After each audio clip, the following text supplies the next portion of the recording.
Je suis Jacques Rebière, je suis conservateur-restaurateur des biens culturels et directeur du laboratoire de conservation, restauration et recherche qui est installé à Draguignan. Et justement, vous ne manquez pas d'expérience sur des sinistres vrais qui ont touché des collections, c'est bien ça?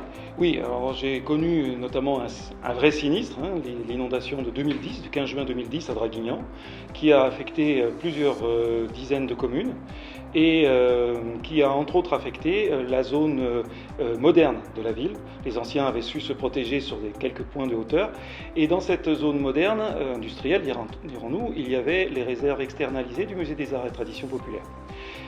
400 mètres carrés avec un certain nombre d'outils agricoles qui ont été victimes d'une montée progressive et lente des eaux boueuses et il a fallu gérer ce sinistre.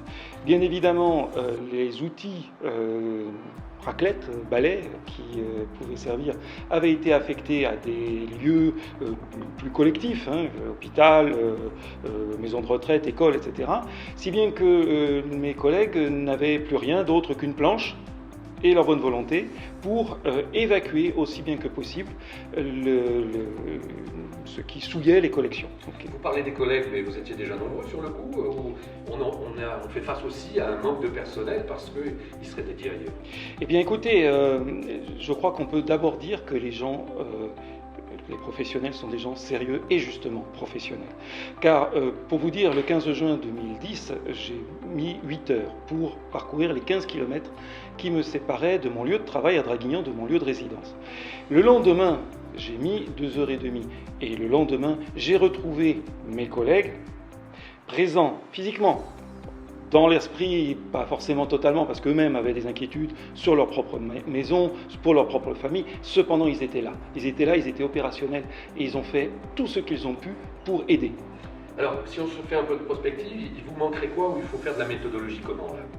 Il faudrait d'abord peut-être cultiver une certaine culture du risque et démontrer à tout un chacun que ça n'arrive pas qu'aux autres. Et faire en sorte que des responsables du patrimoine soient bien conscients qu'en cas de problème majeur affectant un secteur géographique entier, plusieurs communes par exemple, les professionnels du secours ne seront pas là et donc il leur faut être autonomes. Ce qui veut dire une nécessité de formation, d'équipement, dédié du matériel à cette éventualité. Évidemment, on souhaite que ça ne serve pas, mais faire en sorte qu'il y ait sur une palette les bâches ignifuges, les outils de transport, les moyens, les raclettes, tous les outils qui vont se révéler extrêmement précieux à ce moment-là et qu'évidemment chacun sache les utiliser. Dernière question, ce drame, il a touché des biens culturels qui ont été perdus ou on a réussi à sauver avec un peu de bonne volonté? Alors, en l'espèce, on a tout sauvé. Rien n'a été perdu, c'est une chance, mais évidemment, cette crainte doit être notre obsession. Et je sais que, par exemple, à l'occasion de simulations de sinistres qui ont pu, alors pour le coup, affecter une petite chapelle comprenant un petit musée d'art sacré, alors que tout un chacun a fait véritablement, j'insiste, le maximum qu'il pouvait, il n'y a pas du tout de mauvaise volonté de personne, eh bien, cette impréparation aurait très bien pu aboutir à une perte d'éléments patrimoniaux définitifs, évidemment.